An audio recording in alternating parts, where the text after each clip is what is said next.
I sat in the sterile, cold room, staring at the doctor's face as the words slowly sank in. It felt like they were spoken in slow motion, but each one hit me like a ton of bricks. He told me I had a terminal illness. The prognosis wasn't good. No treatments could reverse it. I felt as if my world tilted off its axis and I was left floating in this empty space, struggling to breathe. I couldn't even respond at first. I just sat there numb, trying to absorb the reality of what was happening. How could this be real? How could I go from planning my future with my husband to facing the end of it? It didn't make sense, and yet there I was, listening to the doctor explain what came next. Palliative care, pain management, all of it aimed at making things more comfortable, but none of it changing the fact that I didn't have much time left. I could hear his voice, but it was muffled. I couldn't quite grasp what he was saying anymore. I felt like I was suffocating under the weight of it all. How do you move forward when you know that time is running out? How do you face the people you love, knowing you'll soon leave them behind? When the appointment finally ended, I walked out in a haze. I had to tell my husband, but I didn't know how. How do you break that kind of news to the person who you've shared your life with, knowing that everything will change once they hear it? I drove home, but the world felt different. Everything around me seemed to be moving in slow motion, like I was watching it from a distance. I didn't know what to do with myself. My mind raced through 100 different scenarios, each one worse than the last. How could I tell him? How could I make him understand that everything was about to change? When I got home, my husband was sitting at the kitchen table, casually sipping his coffee. He looked up at me and asked what was wrong, his voice full of concern.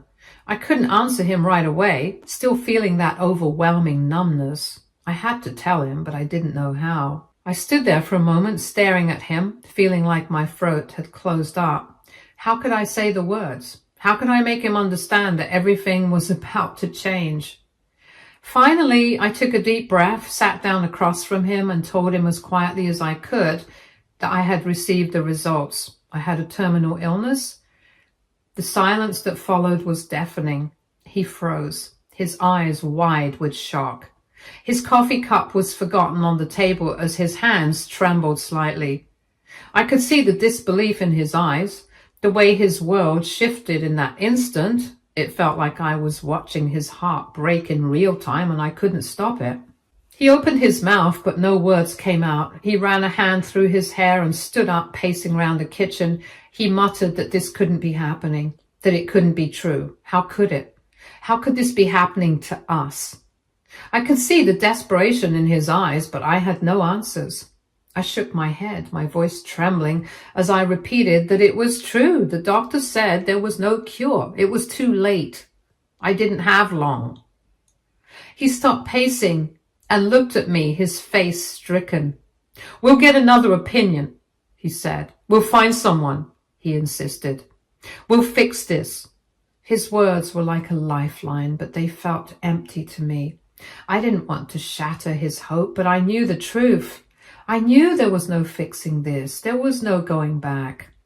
I told him that it wasn't that simple. The doctor had said there was nothing they could do. The truth hit me like a brick again as I said the words out loud. I wouldn't get better. I didn't have long. The words felt foreign, as if I were talking about someone else, but I wasn't. This was me. This was my life now. He sank down into the chair beside me, putting his head in his hands. "I can't lose you," he said, his voice strained. "I don't know how to do this without you." He sounded so lost. All I wanted was to take that pain away, to tell him everything would be okay, but I knew I couldn't. I reached out, placing a hand on his. "I don't want to leave you," I said softly. "I don't want this to happen, but I need you to be strong. I need you to be there with me through this, no matter what happens." He nodded, though his eyes were full of fear. "We'll get through it," he whispered. "Together. We'll find a way." I didn't have the heart to tell him there was no way. There was no fight to be won. I could see the desperation in his eyes, but there was nothing either of us could do to change what had already been set in motion. So we sat there silently, both of us trying to hold on to something, anything that could make this feel less unreal. Later that night, after we had both sat in silence for what felt like hours, I couldn't sleep. My mind kept racing, but I was too exhausted to process anything. My parents already knew and were flying to me immediately. All I could think about was how I was going to tell my mother-in-law. I didn't want to. I really didn't. I knew that whatever I said, however, I said it, she would make it about herself. She always did. It wasn't that I didn't care about her, but I knew that if I told her, it would turn into some drama, some guilt trip. But I had no choice. I had to tell her. She was part of my life, and she would notice eventually. I spent the next day rehearsing in my head what I would say, and the last thing I wanted was for her to twist this into something about her or her daughter. But I knew better than to expect any sympathy. Still, I had to do it. My family needed to know. Update 1. The day after I broke the news to my husband, I sat in the living room nervously twisting my hands in my lap. I had texted my mother-in-law asking her to come over so we could talk. I knew I couldn't delay it any longer, though I dreaded the moment. The thought of her reaction, her manipulation, her constant need to make everything about her was already starting to feel overwhelming. When she finally arrived, I could see her excitement. She had no idea about the news I had to deliver, and her cheerful demeanor immediately irked me.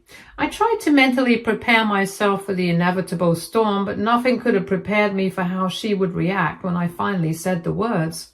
As soon as she stepped into the house, I got straight to the point. I looked her in the eye, my voice calm but firm, and told her I had been diagnosed with a terminal illness.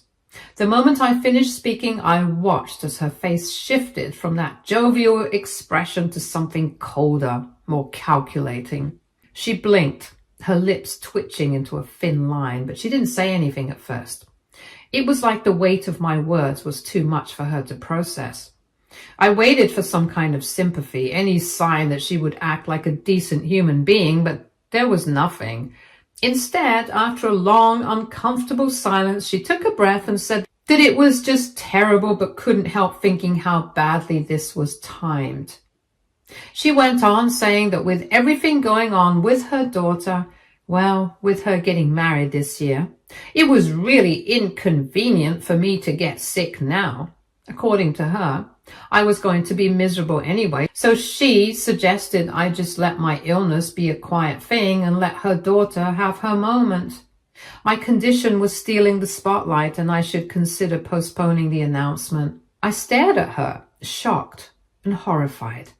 What did she mean, steal the spotlight? I wasn't trying to make this about me. I had just told her that I was going to die, and this was her response? Her next words hit harder. She went on about how the wedding was such a big deal for her daughter and how everyone would be looking at her, and that frankly no one needed to focus on my illness. My chest tightened as I fought to keep my composure, and I couldn't believe she was more concerned about her daughter's wedding than the fact that I was dying. I'd been nothing but a good wife, a good daughter-in-law, and this was how she saw me? I stood there trying to process it all, my hands clenched into fists, and I took a deep breath, refusing to let my emotions take over. I finally found my voice, responding, my words sharp. I wasn't going to let her make me feel guilty about my situation. I asked her outright, demanding to know if she was seriously suggesting that I just keep quiet about my terminal diagnosis because it was ruining her daughter's wedding. How was that even a request? How could she think that was something I should consider? I couldn't stand the way she had tried to minimize my pain as if her daughter's wedding was somehow more important than my life. I said that I wasn't going to pretend my illness wasn't happening just to make her daughter feel better. I was dying, and I would not let anyone act like I was insignificant just because they wanted to pretend everything was perfect for a wedding. She tried to brush me off, claiming that she wasn't asking me to hide it forever. She said that if I could just hold off on making this announcement, it wouldn't overshadow the wedding. It was all about her daughter and her happiness. Apparently, I needed to understand that. I couldn't take it anymore. I told her that I wasn't going to postpone my announcement for anyone, not for her, not for her daughter. I told her this was my life, unfortunately my illness, and I wasn't going to hide it or apologize for it. It wasn't about the wedding, it was about me facing a harsh reality. She stood there, shocked at my outburst, but I wasn't done. I told her that I wasn't going to step aside and let her treat me like I didn't matter. This wasn't some petty fight about party planning. It was about my last days, and no one had the right to tell me when or how I should share that with the people I cared about. Her face turned bright red with anger, and she raised her voice. She said that I didn't have to be so dramatic about it. She wasn't trying to make me feel bad, but I was being unreasonable. She was just thinking about her daughter's happiness, which apparently was more important than my life. I had to hold back my tears. How could she be so selfish? I wasn't trying to ruin anyone's life. I was just trying to live through mine, even if it was going to be short. I told her I didn't care about her daughter's wedding and I had every right to be upset. I wasn't going to be pushed aside. Not now, not ever. She crossed her arms, her face tight with fury, and claimed that if I was going to be miserable anyway, maybe I should just let her daughter enjoy her moment. She even suggested that we could have a little ceremony for me after the wedding, some consolation prize for my misfortune, like I needed a pat on the back for being sick. That was it. I exploded. I told her exactly what I thought of her offer, that a consolation ceremony was an insult. I didn't need her to throw me a bone after the fact. I needed her to see me for who I was and for what I was going through. I wasn't a sideshow to her daughter's wedding. She turned her back on me, muttering under her breath that I was making this all about me, that I was being difficult. But I knew I couldn't let it go. I wasn't going to stand there and be made to feel small. I refused to let her walk all over me again. Update 2. I was still in shock, struggling to comprehend how someone I had been polite to, someone who was supposed to be a part of my family, could act so heartlessly. Every time I replayed our conversation, it made my blood boil all over again. The nerve she had to suggest that I hide my illness just for the sake of her daughter's wedding was unfathomable. I tried to focus on taking care of myself, but the more I thought about it, the more determined I became. I couldn't just let her continue to manipulate me, to use her daughter's wedding as an excuse to invalidate my existence. I was sick, but I wasn't invisible, and I wasn't going to pretend I didn't matter to anyone. It wasn't long before my husband caught wind of what had happened. I hadn't mentioned it to him right away because I knew how tense things had been with his mother lately, but he'd been asking questions, sensing that something wasn't right, so I finally told him the whole story.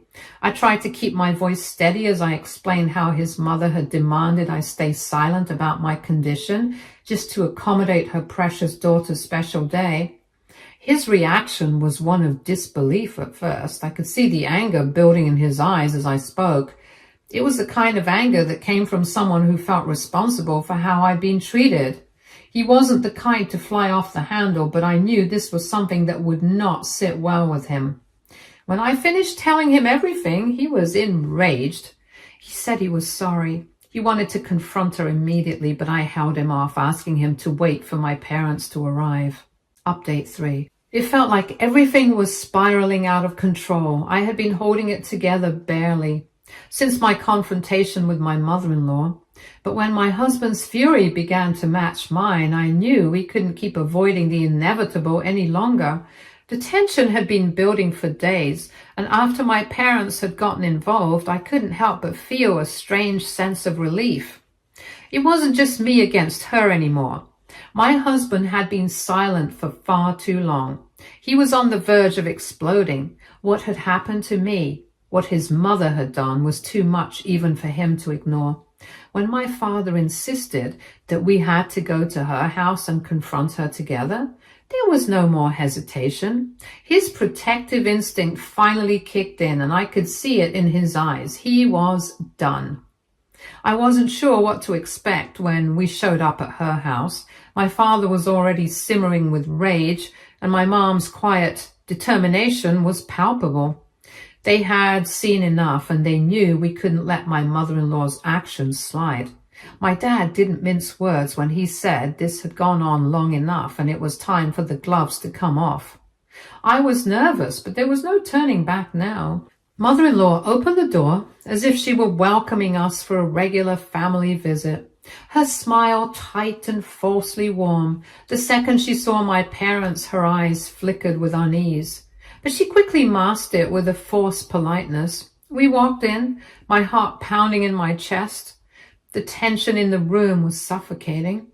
Before anyone could speak, my dad was already moving towards her. He didn't give her a chance to act like everything was fine.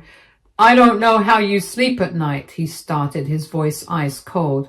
"I don't know what kind of person you are to treat my daughter like this.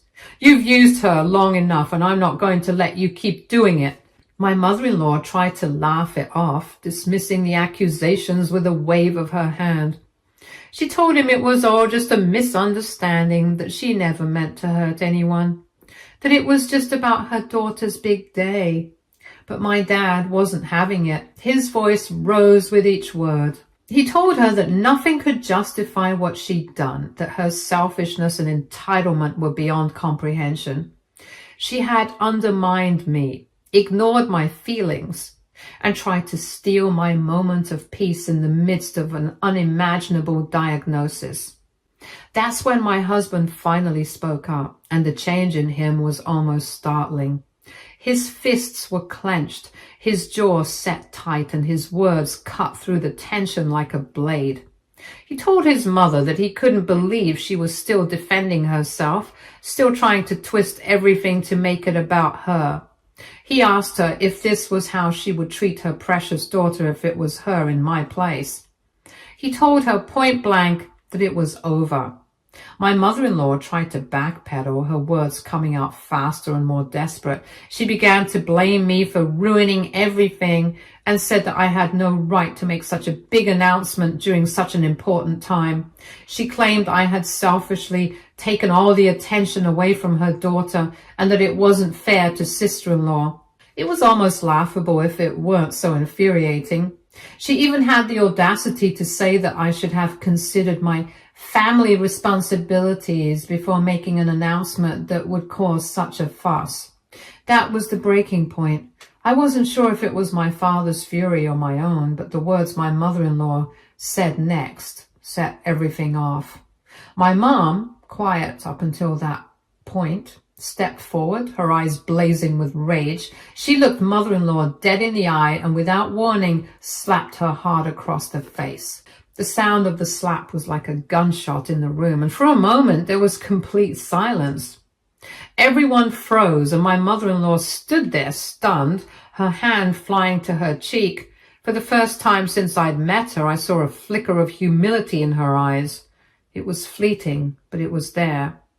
My dad was the first to speak, his voice low and dangerous. He wasn't having it. He turned to my father-in-law, who had been standing off to the side, clearly uncomfortable with the tension building in the room. He said, "Your wife, your family has been tearing mine apart, and you've done nothing. You've stood by and let her run the show, ruin things for your son and his wife, and you haven't lifted a finger. If you can't stand up to her, then don't expect me to respect you." It was like a switch flipped in my father-in-law. He looked stunned, caught off guard by my dad's words. He hadn't known the full extent of the manipulation I had endured, and the shock in his eyes was palpable. He turned to mother-in-law, his expression shifting from confused to something darker. "You've been doing this behind my back?" he asked, his voice a whisper. He looked at her like she was crazy. He questioned what the frick was wrong with her. Mother-in-law froze, her mouth opening and closing in shock, but she couldn't find the words to defend herself. She stuttered, unable to explain or justify her actions. She tried to make excuses, but there was no denying the truth anymore. She had been the puppet master, pulling strings and ruining relationships just to get what she wanted. It wasn't until my father-in-law stood there speechless that he made the final decision. With a look of disgust, he turned to my mother-in-law and said, "I'm not paying for your daughter's wedding. Not now, not after this. You've taken everything for granted. You've become so ugly that I barely recognize you. But no more. I'm done." The air in the room was thick with silence. My mother-in-law was still processing his words. She stammered, trying to beg him to reconsider, but he was already done with her. He wasn't backing down. The confrontation had escalated so quickly that my heart was racing. My father didn't let up either. He continued to lay into my mother-in-law, yelling at her about all the ways she had failed as a mother, as a person, as a human. He told her she had hurt me, but more than that, she had hurt her own family. Update 4. I wasn't sure what to expect when my phone rang, but when I saw the name sister-in-law flash across the screen, I felt my stomach twist. After everything that had happened, the last person I wanted to hear from was her. But the ringing wouldn't stop and I couldn't ignore it. I picked up, steeling myself for whatever was about to come. Her voice was unusually soft. I could tell something was off, and her usual bravado was gone. For the first time, she sounded like someone who wasn't sure what to say. I didn't respond right away. I was trying to decide if I even wanted to engage this conversation. It wasn't like her to apologize. She had always been so wrapped up in her own drama and the constant need for validation that it never occurred to her to see things from anyone else's perspective. She finally broke the silence. She said she heard what happened and wanted to say she was sorry for everything, for all the mess. She didn't know any of this was going on with me, and she felt terrible. I was stunned. This wasn't the sister-in-law I had dealt with for years. She was never one to take responsibility for anything. Instead, she was the type to play the victim, always turning everything into her problem. But here she was, sounding genuinely remorseful, or at least it seemed like it. It took me a few moments to gather my thoughts before I responded, and I asked her why she didn't ever step in, why she didn't stop her mom from doing what she did to me. The words were out before I could stop them, and I could hear the sharpness in my tone. She hesitated before answering, and she said she didn't know. She guessed she always let things slide. She didn't want me to get hurt. She just didn't know how to handle everything with her mom. She said her mom was a lot. I wasn't sure what I was expecting, but it definitely wasn't this. Her voice was tinged with a vulnerability I had never heard before, and part of me wanted to believe it. But the other part, the part that has spent years watching her put her own feelings above anyone else's, couldn't help but question her sudden change of heart. She apologized again, her voice lower now, and she said that she knew she'd been selfish and that she never meant to add to my stress. But then she said something that caught me completely off guard. She said something about the wedding. I didn't even want to hear the words, but there they were, hanging in the air between us. She said she was still hoping her wedding could go ahead. Her mom had already messed up so much, and now it felt like everything was falling apart. She understood that Dad had pulled out, but she was wondering if there was anything I could do to help them out. Maybe I could talk to him. She was sure he'd change his mind if I talked to him. I couldn't believe what I was hearing. After everything that had happened, after my mother-in-law's cruel behavior, and now sister-in-law was asking me to step in and talk to my father-in-law to get him to fund her wedding? It felt like the final straw. I had to steady my breath to keep my voice from cracking. I asked her, what about the wedding? What did she want me to do? She wanted me to fix everything, to talk to my father-in-law so her wedding could go forward. Her voice wavered slightly when she responded. She said she wasn't trying to make me do anything. She knew I was upset and she understood why I was angry, but she pleaded with me to just try to understand the wedding was important to her, and she really didn't know what to do. It felt like everything was falling apart. If I could just talk to her dad, maybe he'd come around. I could feel my heart pounding in my chest as I listened. This was insane. What was she thinking? How could she possibly expect me to take the emotional energy I had left and put it towards fixing her wedding? I told her I wasn't going to do that. I wasn't going to ask my father-in-law for anything. This wasn't my responsibility, and frankly, I didn't owe her anything. I was dealing with my own stuff right now, and if her mom wanted to fix this mess, she could do it herself. She created it. There was a long pause on the other end of the line, and I could hear sister-in-law's shallow breaths, her emotions clearly getting the best of her. She tried to hold it together, but it was evident that this wasn't the answer she was hoping for. She said she understood, but I could hear the edge in her voice now. She sounded small, like she was shutting down. She said she just didn't know what else to do. She was only asking for a little help. I told her she didn't want help. She wanted me to clean up her mess. After everything her mom did, after what she tried to do to me, I wasn't going to step in now. She needed to face the consequences of what happened, and so did her mom. I wasn't the one who was going to bail her out. The conversation hung in the air for a moment, and both of us lost in the weight of everything that had been said. Sister-in-law didn't respond right away. Instead, I could hear the sound of her muffled sobs through the phone, and part of me felt guilty for being so blunt, but I couldn't let myself be manipulated any longer. Not by her, not by anyone. She said she didn't mean to make things worse. She thought maybe if I talked to Dad, things could get better. But she understood, she added, sounding defeated. She said she'd figure it out. I wished her luck before hanging up. I didn't have the energy to feel guilty anymore. The phone call had drained me, but it had also confirmed that I had made the right decision. I had made it clear I wasn't going to be dragged into their mess anymore. This was no longer my fight to fight. Update 5. After the phone call with sister-in-law, I felt a deep sense of relief, but also exhaustion. The weight of everything was starting to feel unbearable, and it was becoming clear I needed space. My husband and I made the decision to move in with my parents. I wanted to spend the little time I had left with people who actually cared about me, people who didn't see me as an inconvenience or a means to an end.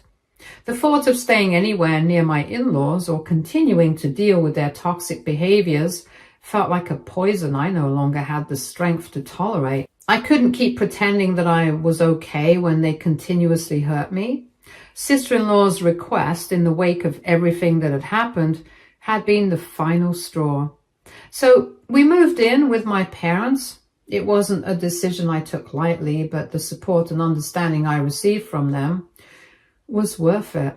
They didn't ask questions, didn't offer unsolicited advice. They simply let us in and let us be.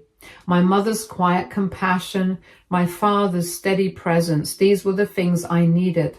It felt like a safe haven. We didn't tell mother-in-law or sister-in-law about the move. We cut off all contact with them. It was necessary. I couldn't afford to keep running in circles, pretending things could go back to normal. The last thing I needed was more emotional manipulation. I just wanted to spend my time being as happy as I could.